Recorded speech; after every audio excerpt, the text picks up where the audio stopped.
حمید فانكحوا ما طاب لكم من النساء وقال في موضع آخر هن لباس لكم وأنتم لباس لهن صدق الله العظيم وبلغنا رسوله النبي الأمين المعين المتين الكريم ونحن على ذلك لمن الشاهدين والشاكرين والحمد لله رب العالمين. عزیزان گرامی وقار، آئیے ہم اور آپ ساری کائنات کے مرکزی عقیدت کی بارگاہ میں درود پاک کی ڈالی عشق و محبت کی تھالی میں سجا کر بارگاہ عالی میں پیش کرنا پڑیے با آواز بلند اللہم صلی علی سیدنا مولانا محمد بارک وسلم صلو علیہ صلاۃ و سلام علیہ یا رسول اللہ صلی اللہ تعالی علیہ وسلم. جیسا کہ آپ تمامی حضرات اپنے ماتھے کی نگاہوں سے مشاہدہ کر سکتے ہیں، آج کی رات اپنی نوعیت کی ایک الگ اور بہت ہی حسین اور خوبصورت رات ہے. وجہ سامنے بیٹھے ہیں میرے عزیز اور بڑے بھائی جناب اصغر صاحب حفظہ اللہ ورعاہ، اور میں ان کے اسرار اور دیگر میرے بہت ہی سینئر حضرت مولانا آصف صاحب قبلہ مدظ اللہ العلی والنورانی کے اسرار پہ میں کھڑا ہوا. جو ٹوٹے پھوٹے چند الفاظ ہیں ان میں آپ سے گفتگو کرنے کی کوشش کروں گا. اللہ تبارک و تعالیٰ قرآن مقدس میں ارشاد فرماتا ہے فَانْكِحُوا مَا طَابَ لَكُم مِّنَ النِّسَاءِ. آگے مثنیٰ و ثلاثہ کا لفظ ہے، میں اس پہ نہیں جانا چاہتا. آپ کو بتاؤں کہ اگر میں اس کو ایک قدرتی حیثیت، ایک فطری، ایک نیچرلی حیثیت سے دیکھا جائے تو شادی جو ہے یہ ایک رسم نہیں ہے، ایک رواج نہیں ہے. یہ کوئی رسم نہیں ہے جو ہم اور آپ نبھا دیتے ہیں. یہ کوئی ہمارے اور آپ کے معاشرے میں ایک رواج یا ایک رسم نہیں ہے، یا کوئی خاص طریقہ نہیں ہے جس کو ہم اور آپ کر کے بڑا خوش نصیب ہو جاتے ہیں. یہ اگر ہم اور آپ دیکھیں گے انسان کی فطری ضرورتوں میں سے ایک ضرورت ہے، فطری ضرورتوں میں سے ایک ضرورت ہے. میں نے آصف بھائی آپ کو سنا رہا تھا کہ بھوک اور پیاس کے بعد انسان جس چیز کی شدت سے ضرورت محسوس ہوتا ہے وہ جنسی تسکین، اور اس چیز کو جائز طریقے سے پورا کرنے کے لیے اللہ تبارک و تعالیٰ نے ایک مقدس، پوتر، مطہر، طہارت والا، تقدس والی چیز جو ہے شادی بنائی ہے.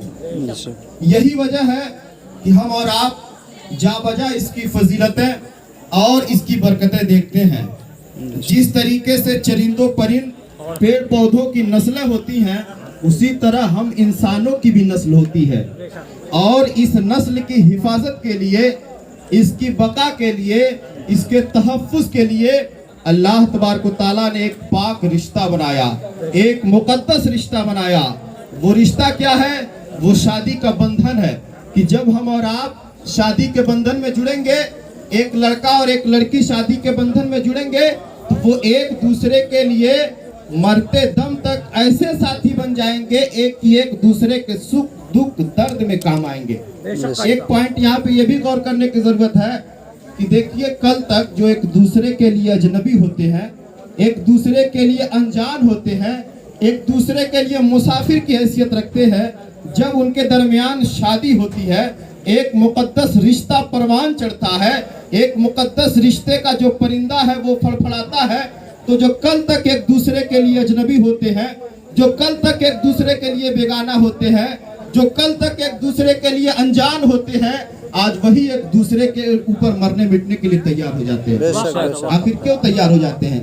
یہ جو نیچرلی چیز ہے، فطری چیز ہے، یہ اللہ تبارک و تعالیٰ کی طرف سے ودیعت کی گئی ہے.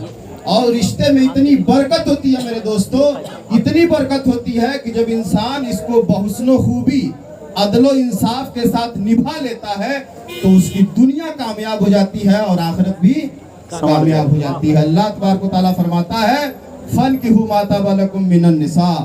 شادی کر لو جس سے چاہو، جو تمہیں پسند آ جائے، جو تمہیں بھا جائے. ایک دوسری جگہ ارشاد ہوتا ہے کہ ہن لباس لکم وانتم لباس لہن، وہ تمہارے لیے لباس ہے اور تم ان کے لیے لباس ہو.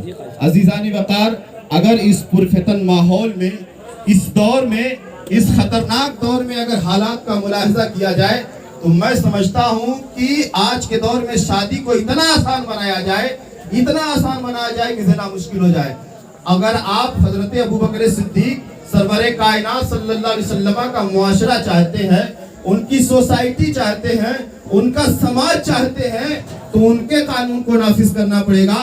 ان کی زندگی کو, ان کی حیات طیبہ کو, ان کے زندگی کے خوبصورت لمحات کو اپنی زندگی میں نافذ کرنا پڑے گا.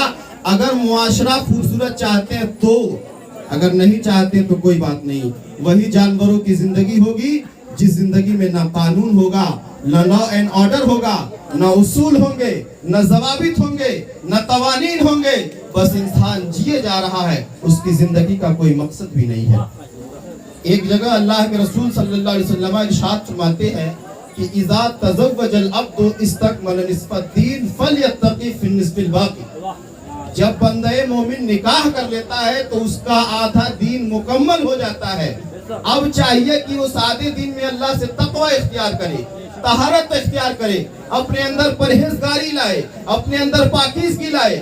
آپ ذرا سوچئے کیوں کہا گیا ہے کہ آدھا دین مکمل ہو جاتا ہے. اس کی وجہ ہے کہ انسان جب ایک متعینہ مدت تک پہنچتا ہے, ایک متعینہ عمر کو پہنچتا ہے, اب اس کے خیالات منتشر ہونے لگتے ہیں, اب اس کے جذبات بھڑکنے لگتے ہیں, اس کے دل میں احساس پیدا ہونے لگتا ہے, اس کی بھاونائیں جوان ہونے لگتی ہے, اس کی آرزویں انگڑائی لینے لگتی ہے, اس کی تمنائیں اڑنے لگتی ہے. ایسے موقع پہ جب انسان اس متعینہ عمر کو پہنچ جائے, اس متعینہ وقت کو پہنچ جائے, تو ایک پاک رشتہ بنایا گیا شادی کی, انسان شادی کر لے, اس کی نکاح کی حفاظت ہو جائے اور اس کی تمام چیزوں کی حفاظت ہو جائے. بے شک یہی وجہ ہے کہ اللہ کے مقدس نبی نے فرمایا کہ جب بندہ مومن نکاح کر لیتا ہے تو اس کا آدھا دین مکمل ہو جاتا ہے. آپ ذرا سوچئے کہ نکاح کرنا آدھا دین کو مکمل کرتا ہے, اس میں بہت ہی بڑی حکمت کی بات ہے اور بہت ہی بڑی راز کی بات ہے. اور جو آدھا دین بچ رہا ہے اس میں اللہ سے تقوی اختیار کرے. عزیزان ملت اسلامیہ, میں آپ تمامی حضرات کو اگر وقت رہتا تو بہت کچھ بتاتا, لیکن اس پہ اپنی گفتگو ختم کر دیتا ہوں, اس لیے کہ یہ موقع وہ نہیں ہے کہ آپ سے تفصیل سے گفتگو کیا جائے. میں آپ تمامی حضرات کی بارگاہ میں جو باتیں بیان کیے گئے کہنے سننے میں کوئی غلطی ہوگی تو توبہ کرتا ہوں. استغفر اللہ ربی من کل ذنب واتوب الیہ. خوب کی سیر چمن پھول چنی شاد رہے, باغباں جاتا ہوں میں گلشن تیرا آباد رہے. تو معاشرے میں نکاح کو عام کیجیے. جو میرے نبی جناب احمد مختار صلی اللہ علیہ وسلم نے فرمایا تھا اس چیز کو عام کیا جائے. ضرورت اس بات کی ہے تاکہ ہمارا معاشرہ خوبصورت بنے, ہماری سوسائٹی, ہمارا سماج ایک پاک, پوتر اور مقدس اور طہارت والا سماج ہو. اگر ایسا سماج ہم چاہتے ہیں تو ان بزرگان دین کی زندگی, ان کی حیات, ان کی زندگی کے خوبصورت لمحے, پاک اور مقدس اصول اپنی زندگی میں نافذ کریں. اللہ تبارک و تعالی ہم کو اور آپ کو شاد و آباد رکھے, اور جناب اصغر بھائی کی زندگی جو ہے خوشیوں کا گہوارہ بنے, اور زوجین کے اختلاط سے جو نتیجہ برآمد ہو وہ دین متین کا خادم بنے, اور ان کی عمر میں بے پناہ برکتیں اللہ رب العزت بنائے فرمائے, اور ان کے گھر میں اللہ تبارک و تعالی آسمان سے رحمتیں, برکتیں اور خوشیاں نازل فرمائے. آمین آمین یا رب العالمین. السلام علیکم ورحمۃ اللہ.